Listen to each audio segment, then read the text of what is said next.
Bismillah, alhamdulillah, wassalatu wassalamu ala man la nabiyya ba'da, amma ba'd. Baik, kita lanjutkan dengan pembahasan fikih. Silakan dibuka kitab fikih muyasarnya. Insyaallah pada kesempatan kali ini kita akan masuk kepada pembahasan yang baru, yaitu pembahasan tentang cara membersihkan najis. Silakan dibuka. Al-mas'alatu tsalitsatu kaifiyatu tathhirun najasati. Pembahasan yang ketiga tentang cara membersihkan najis. Idza kanatin najasatu fil ardi wal makani fahadhihi yakfi fi tathhiriha ghuslatun wahidatun tudhibu bi ainin najasati fayusabbu 'alaiha al-ma'u marratan wahidatan li amrihi sallallahu alaihi wasallam bisabbil ma'i ala bauril a'rabi alladhi bala fil masjid.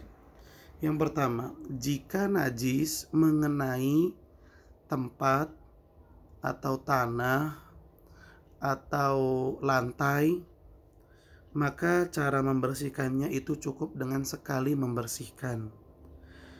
Yang paling penting adalah benda najisnya itu hilang itu. Kalau sekali cukup, sampai benda najisnya hilang, ya sudah selesai, sudah bersih. Intinya sampai benda najisnya hilang. Maka bisa dengan menyiramkan air kepada tempat yang terkena najis itu dengan satu kali guyuran. Ini kalau tanah ya.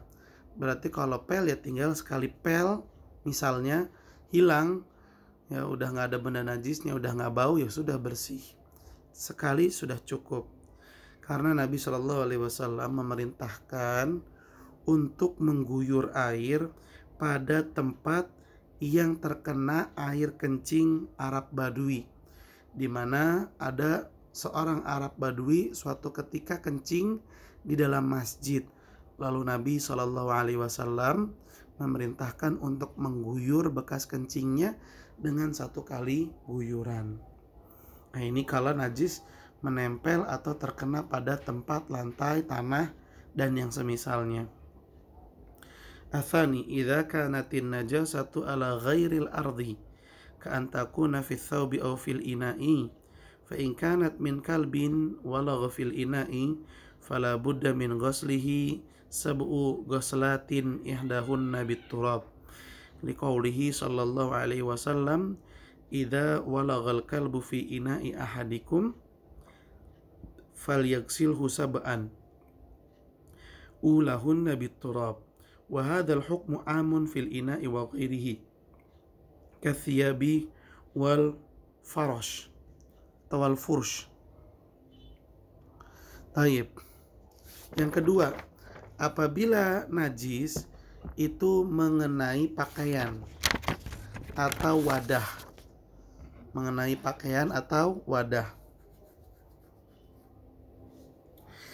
maka dilihat dulu apabila najis yang mengenai pakaian atau wadah itu adalah najis dari jilatan anjing, maka bejana atau wadah yang terkena oleh jilatan anjing harus dicuci sampai 7 kali.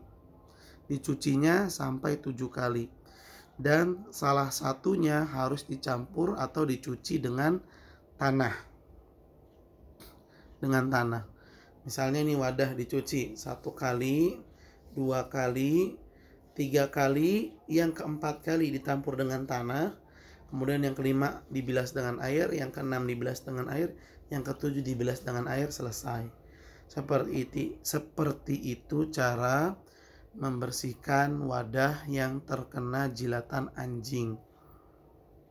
7 kali nyuci, salah satunya dengan tanah. Dan Nabi Shallallahu Alaihi Wasallam bersabda, apabila seekor anjing menjilat wadah salah seorang di antara kalian, maka hendaklah ia cuci wadah tersebut sampai 7 kali. Dan cucian yang pertama itu dicuci dengan tanah.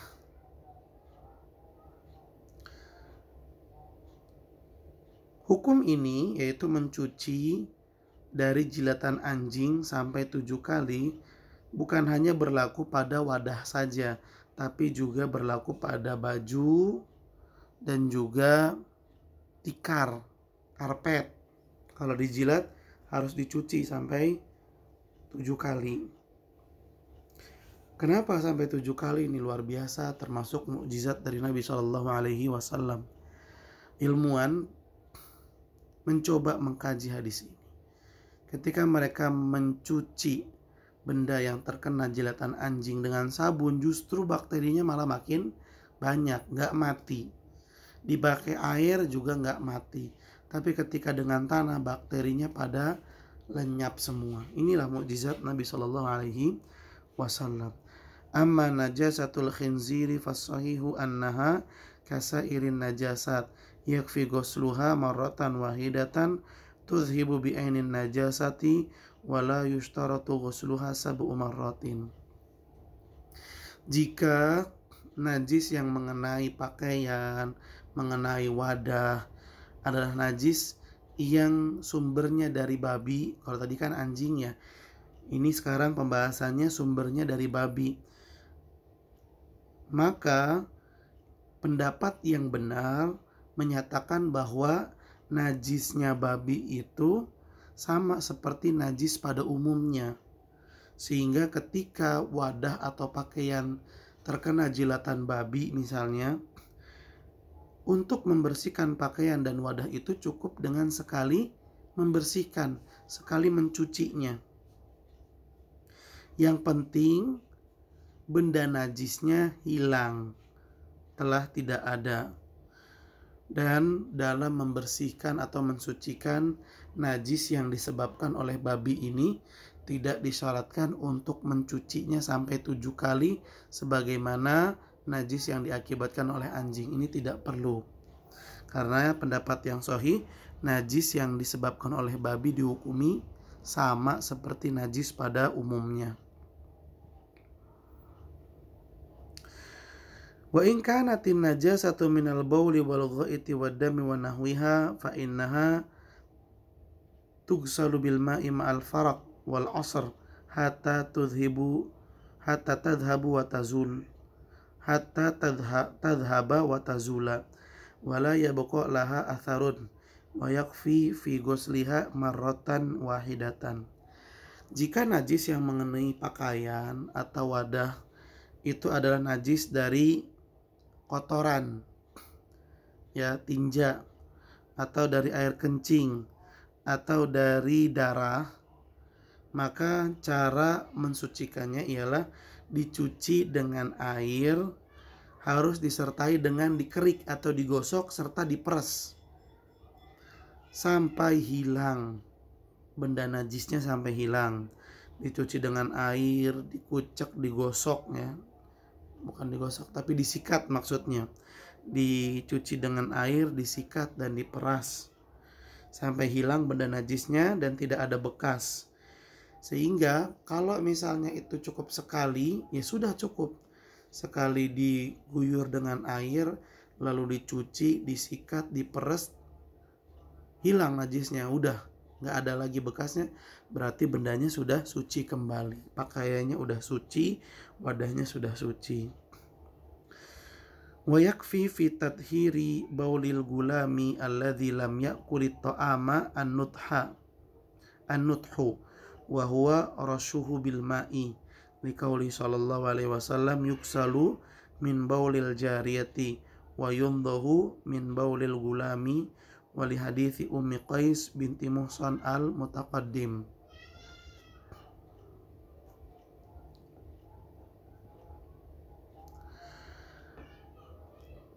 Dalam membersihkan najis akibat air kencing bayi laki-laki yang belum makan, masih minum ASI, itu cara membersihkannya cukup dengan diciprat-cipratkan saja, diciprat-cipratkan.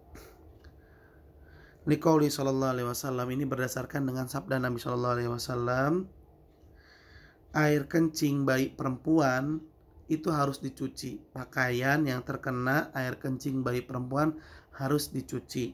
Tapi pakaian yang terkena air kencing bayi laki-laki yang belum makan, maka cukup diciprat-cipratkan saja.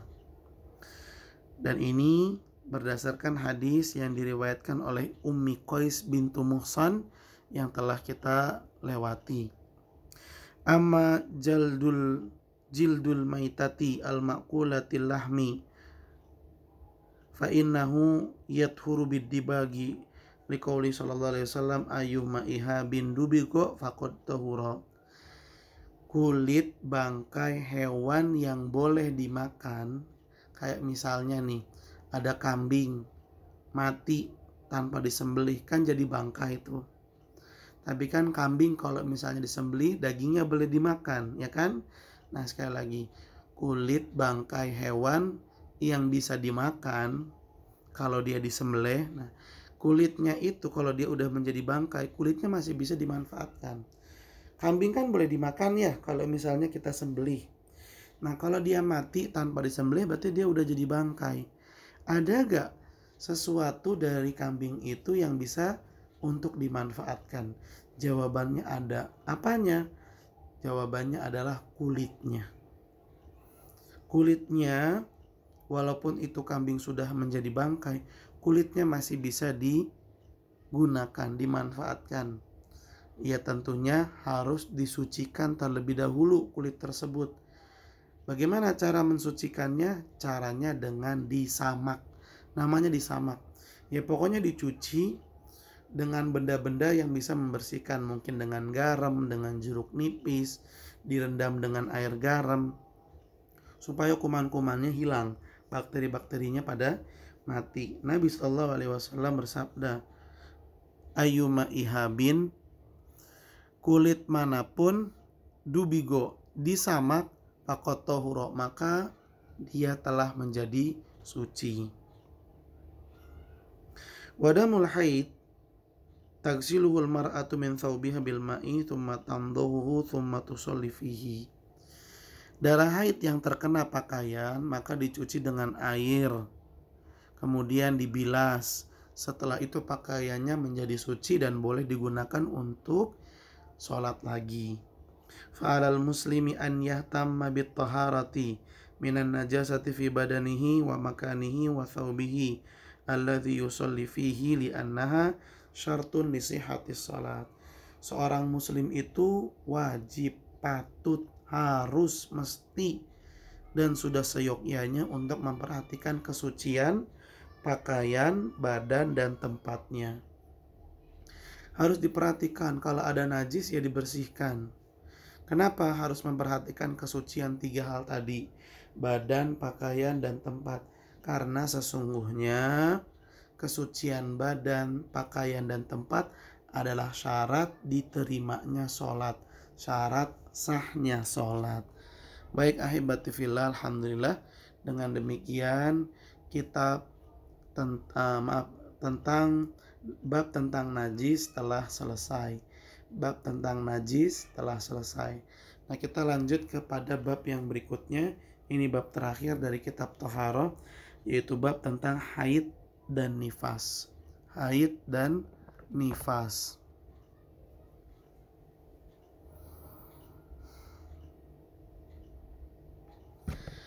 Al-babul ashiru fil haidi wan nifasi wa fihi masail. Bab yang ke-10 tentang haid dan nifas, dan pada bab ini ada beberapa pembahasan. Al-haidu lugotan sailan. Haid secara bahasa adalah mengalir. Haid secara bahasa artinya mengalir. Wa syar'an damun tabi'atun wajibillatun yakhruju min qa'ri rahim fi awqatin ma'lumatin hala sihhatil mar'ati min ghairi sababi wiladatin. Haid secara syar'i adalah darah alami. Damun tabi'ah, darah alami. Wajibillah, darah tabiat. Ya, darah itu memang sudah menjadi ketetapan Allah dalam fisik perempuan.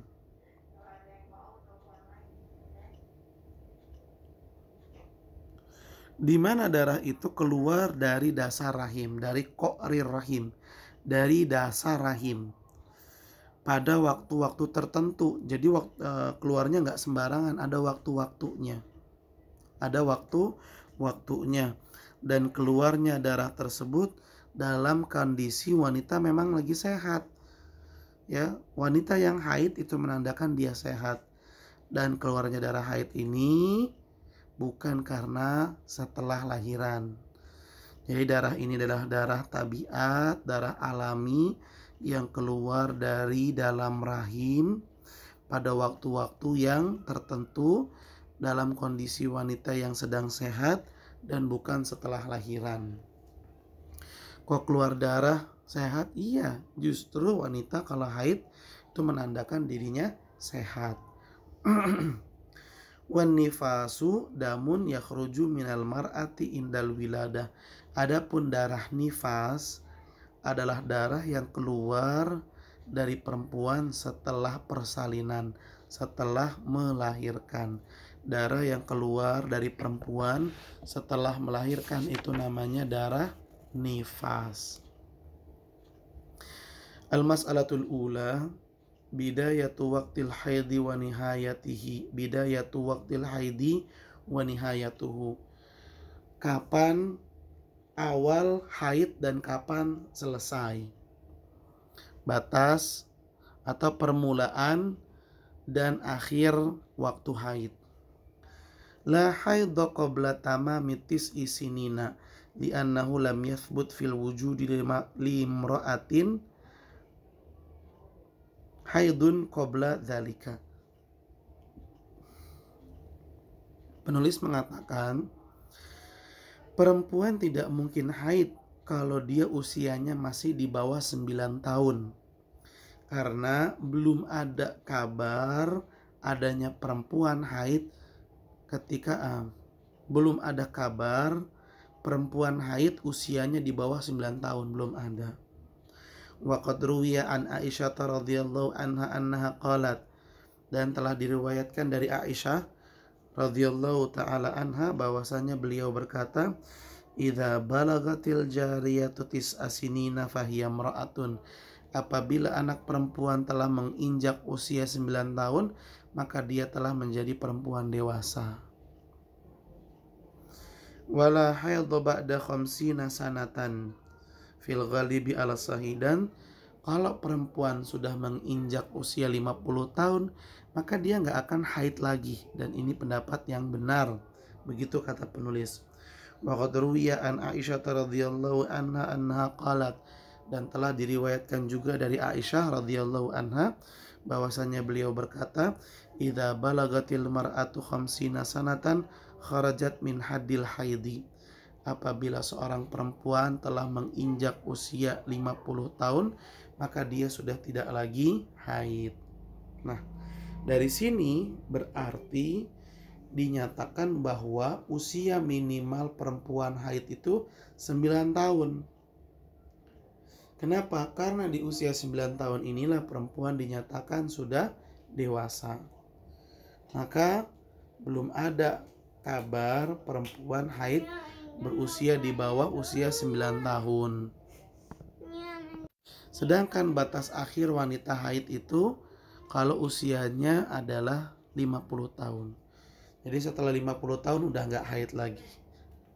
Taib. Nah, dengarkan ya. Al-mas'alatu tsaniyah aqallu muddatil haidi wa aktsaruha. Ini pembahasan yang kedua. Ya. Batas minimal dan maksimal haid. Kapan usia pertama kali haid dan kapan usia sudah enggak haid lagi. As-sahih annahu la hadda li aqallihi wa la aktsarihi wa innama yurja'u fihi ilal adati wal urfi. Pendapat yang paling tepat, pendapat yang paling sahih bahwa nggak ada batas minimal perempuan haid dan tidak ada batas maksimal wanita haid. Jadi kalau misalnya ada wanita haid di bawah usia 9 tahun, misalnya usia 8 tahun haid, ya sudah memang itu haid. Dan kalau ada wanita berusia 55 tahun tapi dia masih haid, ya berarti dia haid. Dan agar diperkuat lagi pendapat ini, hendaknya dikembalikan kepada hukum uruf, hukum penduduk setempat. Memang penduduk di daerah ini anak-anak perempuannya tuh udah dewasa sejak usia 7 tahun. Misalnya seperti itu ya, berarti memang di usia 7 tahun itu wanita di penduduk tersebut sudah mengalami haid. Jadi dikembalikan ke hukum uruf. Di lokasi atau di penduduk sana itu wanita walaupun udah usia 60 tahun dia masih haid. Ya, memang usia di sana tuh 60 tahun masih masya Allah perempuannya. Dikembalikan kepada hukum penduduk setempat. Jadi nggak ada yang namanya batas minimal, nggak ada batas maksimal. Dan dikembalikan kepada hukum uruf. Bagaimana penilaian penduduk setempat tentang usia minimal dan usia terakhir wanita mengalami haid. Jadi bukan 9 tahun, bukan 50 tahun.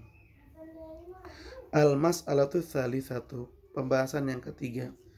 Ghalibul haid, umumnya wanita mengalami haid. Umum waktu wanita mengalami haid.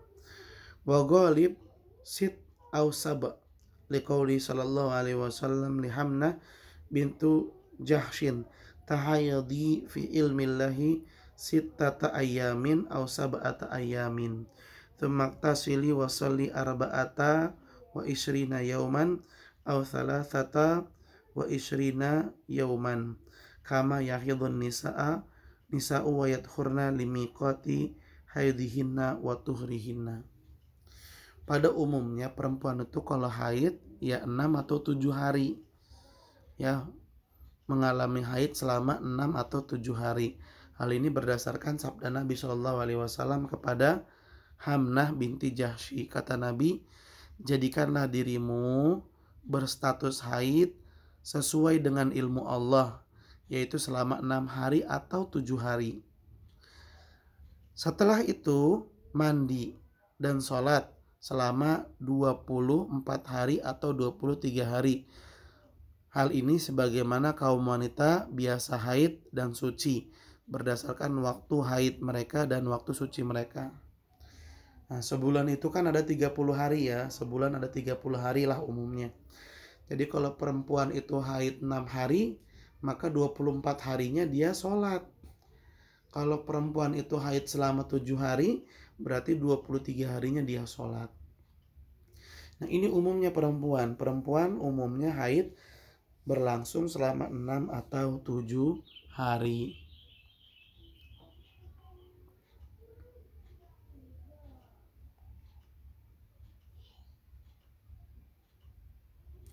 Al-mas'alatur rabi'ah, pembahasan yang keempat.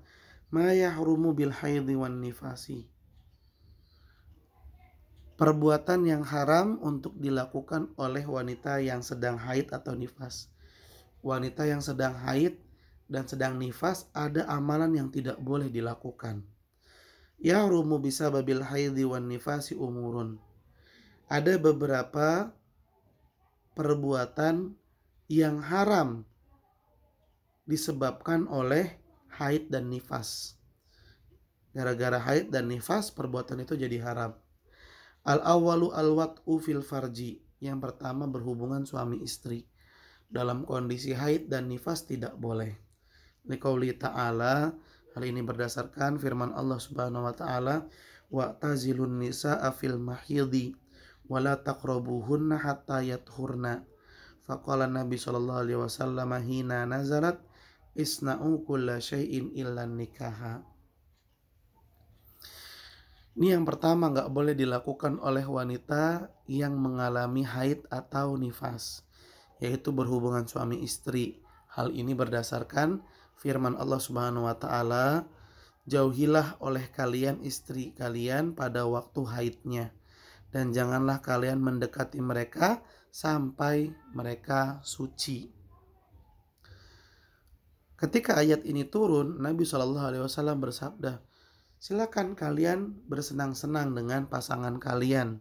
Yang penting jangan sampai berhubungan suami istri. Lakukan apa saja kecuali berhubungan suami istri. Atsani, yang kedua yang tidak boleh, at-talaq, diceraikan. Liqauli ta'ala, hal ini berdasarkan dengan firman Allah Subhanahu wa taala, fatalliquhunna liiddatihinna, dan ceraikanlah dalam keadaan sedang tidak haid. maka hendaklah kalian menceraikan mereka pada waktu mereka sedang tidak haid. Wa qaulu sallallahu alaihi wasallam li Umar lamma talaqa ibnuhu Abdullah imra'atahu fil haidi murhu falyuraji'ha. Dan juga berdasarkan perintah Nabi sallallahu alaihi wasallam kepada Umar bin Khattab, yang mana anaknya Umar bin Khattab itu telah menceraikan istrinya dalam keadaan haid. Kata Nabi kepada Umar, dan supaya Umar menyampaikan kepada anaknya, yaitu perintahkanlah dia untuk rujuk kembali dengan istrinya. Bai'an lagi lah artinya gitu. Perintahkanlah anakmu untuk rujuk lagi, bai'an lagi dengan istrinya. Al-thalith, perbuatan yang menjadi haram karena haid dan nifas, as-salatu. Liqauli sallallahu alaihi wasallam li Fatimah binti Abi Hubeish, idza aqbalatil haidatu fada'is salata. Yang ketiga, nggak boleh sholat. Hal ini berdasarkan sabda Nabi sallallahu alaihi wasallam kepada Fatimah binti Abi Hubeish, apabila waktu haid telah datang, maka tinggalkanlah sholat. Ar-rabi, yang keempat, as-saum, berpuasa. Liqauli sallallahu alaihi wasallam, alaysa ihdakunna idza hadat lam tasum wa lam tusalli. Perkara keempat yang tidak boleh dilakukan oleh wanita haid dan nifas adalah puasa. Hal ini berdasarkan sabda Nabi sallallahu alaihi wasallam, bukankah seorang wanita kalau dia sedang haid dia tidak sholat dan tidak berpuasa? Nah, itulah kekurangan agama yang terdapat pada diri perempuan. Ada kekurangan perempuan. Mereka nggak bisa menyempurnakan agama, yaitu pada saat sedang haid dan nifas. Mereka nggak bisa sholat dan nggak bisa puasa. Al-khamis, at-tawaf. Liqaulihi sallallahu alaihi wasallam li Aisyah radhiyallahu anha lamma hadat, if'ali ma yaf'alul hajj ghaira alla tatufi bil baiti hatta tathuri. Perbuatan kelima yang haram karena haid dan nifas adalah tawaf. Hal ini berdasarkan sabda Nabi sallallahu alaihi wasallam kepada Aisyah radhiyallahu anha pada saat Aisyah haid. Kata Nabi, wahai Aisyah, lakukanlah apapun yang dilakukan oleh jemaah haji. Jadi pada saat itu sedang haji, lakukan semua yang dilakukan oleh jemaah haji, ya wukuf, ya lempar jumroh, mabit di Musdalifah, menyembelih, lakukan seperti apa yang dilakukan oleh jemaah haji, kecuali satu. Apa itu? Jangan tawaf di sekeliling Ka'bah, itu nggak boleh. Kenapa? Karena tawaf itu kan berada di dalam masjid. Perempuan yang sedang haid nggak boleh berada di dalam masjid. Asadis, qiraatul Quran. Yang keenam, membaca Al-Quran.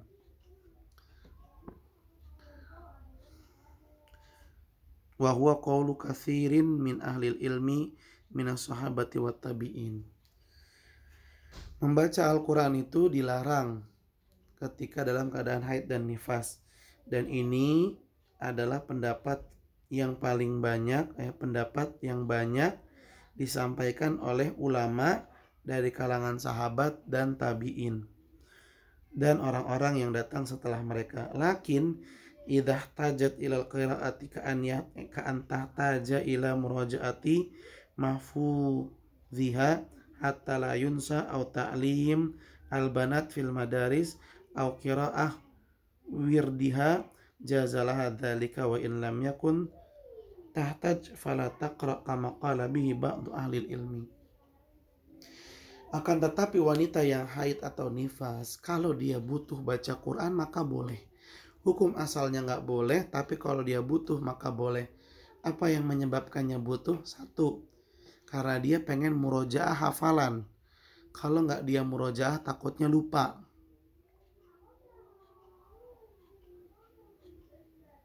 Yang kedua, dia mengajar, dia adalah guru pengajar. Maka kalau dia guru pengajar dan pada saat mengajar dia harus membaca ayat, boleh, silakan, karena itu dibutuhkan. Dan yang ketiga, ketika dia baca zikir-zikir seperti zikir pagi dan petang itu kan ada bacaan ayat ya, maka itu boleh dilakukan. Intinya hukum asal membaca Al-Quran bagi wanita yang haid dan nifas itu tidak boleh, tapi kalau dibutuhkan maka jadi boleh. Dan inilah yang dinyatakan oleh sebagian ulama. Sabi mashul mushaf liqauli ta'ala la yamassuhu illal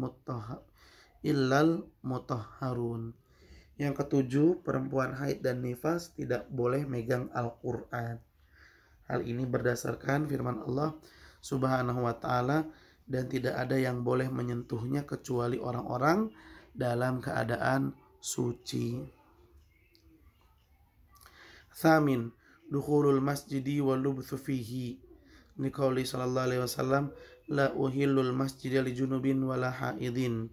Wa li annahu sallallahu alaihi wasallam kana yudni ra'sahu li Aisyata wa hiya fi hujratiha faturajjiluhu wa hiya haid wa huwa hina idzin mujawirun fil masjidi wa kadza yahrumu 'alaiha al-mururu fil masjidi in khafat talwithahu fa in aminat talwithahu lam yahrum. Yang kedelapan, perbuatan yang tidak boleh dilakukan oleh wanita yang sedang haid adalah masuk ke masjid dan diam di dalam masjid. Ini tidak boleh.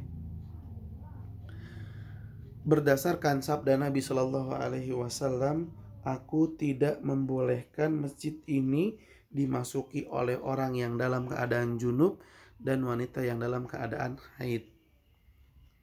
Dan Nabi Shallallahu Alaihi Wasallam pernah mencondongkan kepalanya kepada Aisyah, lalu Aisyah sisirin.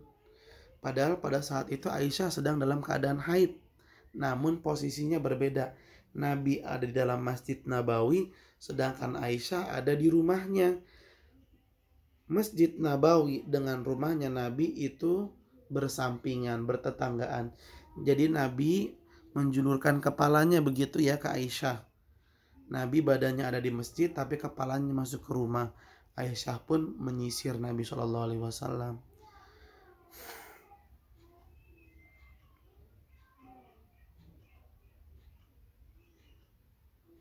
Nah, begitu pula perempuan yang haid sekedar lewat di dalam masjid pun gak boleh. Hal itu kalau dikhawatirkan ia akan mengotori masjid dengan darahnya yang tertetes. Tapi kalau dia merasa yakin darahnya gak bakalan netes karena sudah pakai pembalut misalnya, aman jadinya, maka boleh untuk melewat di dalam masjid. Tapi untuk berdiam diri tidak. Untuk berdiam diri maka tidak boleh. Taib al-mas'alatul khamisatu ma yujibuhul haidu. Apa perbuatan yang menjadi wajib gara-gara haid? Apa perbuatan yang menjadi wajib gara-gara haid? Al-awwalu yujibul gusla. Liqauli sallallahu alaihi wasallam da'is salata qadral ayyam allati kunti tahidina fiha thumma iktasili wa sholli. Perbuatan yang pertama menjadi wajib karena haid adalah mandi. Wanita yang haid maka dia wajib untuk mandi setelah haidnya selesai.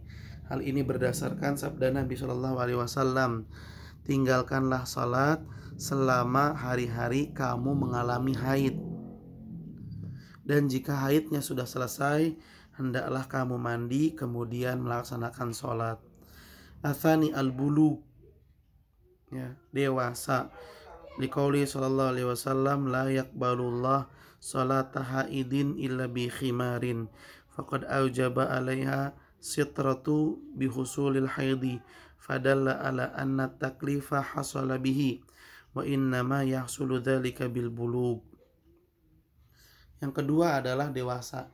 Perempuan yang mengalami haid maka dia sudah berstatus dewasa. Hal ini berdasarkan sabda Nabi Shallallahu Alaihi Wasallam, di mana Nabi Shallallahu Alaihi Wasallam menyatakan perempuan yang haid maka sholatnya nggak diterima kalau tidak pakai hijab. Perempuan yang sudah haid, kalau dia sholat, maka sholatnya nggak diterima kalau tanpa hijab. Maksudnya gini, perempuan yang sudah mengalami haid, terus dia udah suci, dia udah mandi, lalu dia pengen sholat, lalu dia sholat tapi tanpa hijab, itu nggak akan diterima Pak sholatnya. Karena perempuan yang sudah mengalami haid, kalau sholat dia harus pakai hijab. Nah, dari sini kita memahami kalau hijab saja menjadi wajib gara-gara wanita mengalami haid, itu menunjukkan bahwa taklif, beban hukum Islam telah ditanggung oleh wanita apabila dia sudah mengalami haid. Ya intinya wanita yang sudah mengalami haid ya dia dianggap dewasa, bukan anak-anak lagi. Sehingga dia wajib menjalankan perintah Islam. Kalau dia tinggalkan maka dia berdosa. Ats-tsalitsu al-i'tidadu bihi. Yang ketiga, menghitung masa iddah. Fatanqadil iddatu fi haqqil mutallaqati wa nahwiha bil haidi liman kanat tahidu.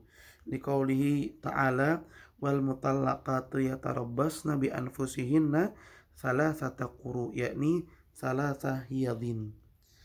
Yang ketiga, haid itu digunakan untuk patokan masa iddah. Apabila haid telah lewat, maka masa iddahnya pun telah selesai. Ini berlaku bagi perempuan yang diceraikan dan dia mengalami haid. Kalau perempuan yang diceraikan dan dia sudah tidak mengalami haid lagi ya, maka dia nggak bisa menghitung-hitung dengan haid, kan dia udah nggak haid lagi.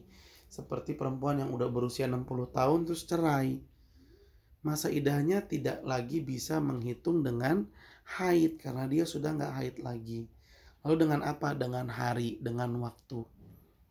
Nah, Allah Subhanahu wa taala berfirman tentang wanita haid, maka haidnya itu bisa digunakan sebagai tolak ukur masa iddah, kata Allah, dan wanita-wanita yang diceraikan hendaklah ia menahan diri sampai 3 kali quru. Maksudnya dia diem, jangan kemana-mana, jangan pergi-pergian, udah diem selama 3 kali quru. Wanita yang telah diceraikan jangan kemana-mana, tetap di rumah sampai 3 kali quru. Quru itu apa? 3 kali haid. Kalau dia udah 3 kali haid ternyata suaminya gak mau rujuk, ya udah silakan dia keluar. Barangkali dengan keluar itu ya tentunya dengan mahram lain ya, dengan kakaknya atau bapaknya, ada laki-laki yang melirik dan ingin menikah dengannya. Seperti itu. Ar-rabi al-hukmu bi bara'ati rahim fil i'tidadi bil haid. Yang keempat, dengan haid ya, dengan haid itu menandakan bahwa rahim seorang perempuan bersih, nggak ada janin. Ya, perempuan yang ditalak itu kan harus haid 3 kali ya. Kenapa dia harus haid dulu 3 kali? Karena untuk menandakan rahimnya dia itu ada bayinya atau tidak. Sebab wanita yang hamil dia nggak bakalan haid, karena darah haidnya akan Allah rubah menjadi makanan dan gizi buat si janin. Makanya wanita yang hamil sedikit sekali atau bahkan dikatakan jarang mengalami haid. Nah, kalau ada wanita diceraikan dia haid sampai 3 kali, itu menunjukkan janinnya itu kosong. Rahimnya itu kosong, bukan janinnya ya, rahimnya kosong, tidak ada janin.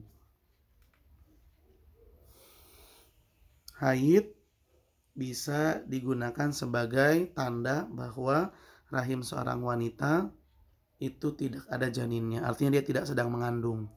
Tanbihun, idza tahurat al-haidu awin nufasa qabla ghurubi syamsi lazimaha an tusalli dhuhra wal asra min hadzal yaumi wa man tahurat minhuma qabla tulu'il fajri lazimaha an tusalli al-maghriba wal isya min hadhil lailah lianna waqta salati tsaniyati waktun li sholatil ula fi halil udhri wa bihi qala al jumhur Malik wa Syafi'i wa Ahmad. Nah ini tambahan nih, tambahan. Apabila wanita telah berhenti haidnya atau nifasnya sebelum matahari terbenam, atau bahasa gampangnya sebelum masuk waktu sholat maghrib, maka hendaklah wanita itu mandi kemudian sholat zuhur dan asar. Loh kok zuhur juga? Iya, zuhur dan asar. Begitu pula jika seorang wanita telah selesai haid dan nifasnya sebelum masuk waktu sholat subuh, sebelum terbit fajar, bukan matahari ya, sebelum terbit fajar, artinya sebelum masuk waktu sholat subuh, maka hendaklah ia sholat maghrib dan isya. Loh kok sholat maghrib juga, bukan isya aja? Perhatikan, waktu sholat yang kedua itu juga waktu untuk sholat yang pertama. Maksudnya gini, waktu sholat asar itu juga waktu untuk sholat zuhur ketika dalam kondisi uzur, kayak kita safar. Kalau kita sedang safar, kan kita boleh untuk sholat zuhur di waktu asar. Artinya waktu sholat asar itu juga waktu untuk sholat zuhur. Demikian pula pada sholat maghrib dan isya. Jadi kalau misalnya dia telah bersih dari haidnya sebelum maghrib, silakan sholat zuhur dan asar. Kalau dia telah bersih dari haidnya sebelum subuh, maka dia sholat maghrib dan isya. Taib. Al-mas'alatu sadisatu aqallun nifas wa aktsaruhu. Pembahasan yang keenam, batas minimal nifas dan batas maksimal nifas. Batas waktu minimal nifas dan batas waktu maksimal nifas. La hadda li aqallin nifas li'annahu lam yarid fihi tahdidun faraja'a fihi ilal wujud wa qad wajada qalilan wa qad wujida qalilan wa kathiran wa aktsaru arba'una yawman qala Tirmidzi ajma'a ahlul ilmi min ashabin nabi sallallahu alaihi wasallam wa man ba'dahum ala anna nufasa tada'us salata arba'ina yawman illa antara at-tuhra qabla dzalika fataktasilu wa tusalli wa li hadithi Ummi Salamata kanatin nufasa ala ahdin nabi tajlisu arba'ina yauman. Batas waktu minimal dan batas waktu maksimal nifas itu tidak ada. Ini adalah pendapat yang tepat. Nggak ada batas minimal, nggak ada batas maksimal. Maksudnya gini, minimal nifas itu 3 hari. Kalau 3 hari berarti nifas. Kalau di bawah itu maka bukan nifas. Nggak ada. Nggak ada batas minimal, nggak ada batas maksimal. Maksimal nifas itu 40 hari. Maka kalau melewati 40 hari itu bukan nifas. Tidak seperti itu. Intinya nggak ada batas waktu minimal, nggak ada batas waktu maksimal. Wanita bisa nifas cuma 5 hari, bisa. Cuman 10 hari, bisa. Wanita bisa nifas sampai 45 hari misalnya, bisa, silahkan. Intinya nggak ada batas minimal dan maksimal. Afwan, nggak ada batas minimal untuk nifas. Tidak ada batas minimal untuk nifas. Jadi bisa 4 hari, bisa 5 hari, bisa 10 hari. Sekali lagi, Ustaz ulang. Di sini tertulis bahwasannya nifas tidak ada batas minimalnya. Afwan ya, tidak ada batas minimalnya. Jadi walaupun cuma 3 atau 5 hari atau 7 hari itu termasuk nifas. Intinya nifas itu adalah darah yang keluar dari perempuan setelah persalinan, setelah lahiran. Mau cuma 5 hari, 7 hari, yaitu nifas.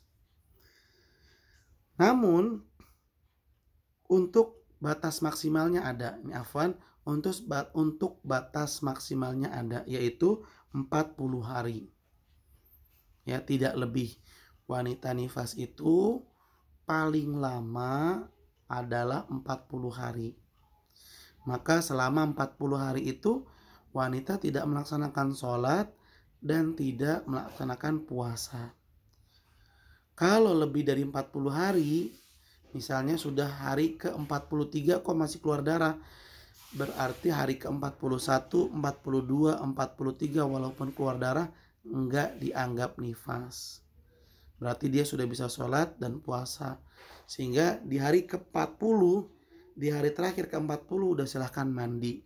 Setelahnya bisa sholat, bisa puasa walaupun masih keluar darah, karena tidak batas maksimal nifas itu 40 hari.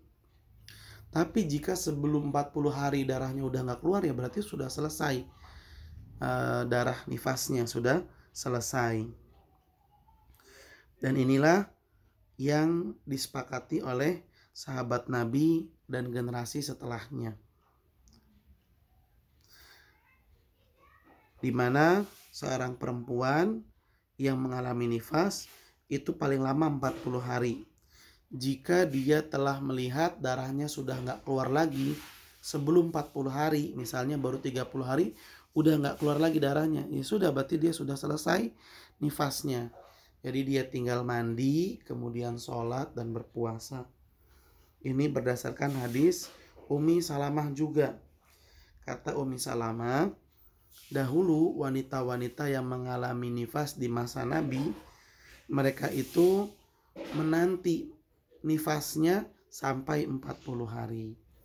Baik ahibati fillah, ini dia batasan untuk nifas. Ya. Kalau nifas tidak ada batas minimalnya. Minimal berapa harinya nggak ada, tapi batas maksimalnya ada, yaitu 40 hari. Sedangkan haid tidak ada. Tidak ada batas minimal dan tidak ada batas maksimal, itu untuk haid. Sedangkan nifas batas minimal tidak ada, tapi batas maksimalnya ada. Kemudian yang terakhir ahibati fillah, al-mas'alatu sabi'atu, pembahasan yang ketujuh, fi damil istihadah, darah istihadah. Al-istihadatu sailanu dami fi ghairi waqtihi ala sabirin nazif min irkin yusamma adil. Darah istihadah ini bukan darah haid. Dia darah yang keluar bukan pada waktunya, bukan pada waktu haid, dengan cara mengucur dari pembuluh darah yang dinamakan al-azil. Nah, ini bedanya ya. Kalau istihadah keluarnya dari pembuluh darah, tapi kalau haid keluarnya dari dalam rahim. Itu bedanya. Yang kedua, kalau darah haid keluar di waktu tertentu, sedangkan istihadah tidak. Kalau darah haid menunjukkan sehatnya perempuan, kalau darah istihadah tidak. Darah istihadah ini keluar dari pembuluh darah yang bernama azil. Wadamul istihadah yukhalifu damal haidi fi ahkamihi wa fi sifatihi wa huwa irqun yanfajiru fir rahim sawa'un kana fi awqatil haidi aw ghairiha wa huwa la yamna'u sholata wala siyama wala wat'a li'annaha fi hukmi tahirat. Darah istihadah itu berbeda dengan darah haid pada hukum-hukumnya, nggak sama hukum-hukumnya. Darah haid, darah istihadah beda, hukumnya juga beda. Dan karakternya juga beda, sifat darahnya tuh beda. Ya, kalau darah haid kental, hitam, sedangkan darah istihadah tidak. Dan darah istihadah ini adalah irqun yanfajiru fir rahim. Darah penyakit yang keluar dari rahim. Ya, darah penyakit, lihat. Bukan darah alami, tapi darah penyakit yang keluar dari rahim, dari pembuluh darah. Kalau haid dari dalamnya rahim. Nah, haid itu melarang seorang perempuan untuk sholat, untuk puasa, dan tidak boleh berhubungan suami istri. Sedangkan darah istihadoh tidak. Perempuan yang mengalami darah istihadoh harus sholat, harus puasa, dan boleh untuk berhubungan suami istri. Kenapa? Karena perempuan yang mengalami darah istihadoh tetap dianggap suci, ya, tidak dalam keadaan hadas, tapi dianggap suci. Baik ahibati fillah, mungkin sampai di sini jumpa kita. Insya Allah kita bertemu lagi pada pertemuan yang berikutnya. Terima kasih banyak atas perhatiannya. Silahkan dicatat dan ditanyakan jika ada yang kurang dipahami. Mohon maaf apabila ada kekurangan kesalahan. Kita akhiri dengan membaca doa kafaratul majlis. Subhanakallahumma bihamdika asyhadu an la ilaha illa anta astaghfiruka wa atubu ilaik. Billahi taufiq wal hidayah. Assalamualaikum warahmatullahi wabarakatuh.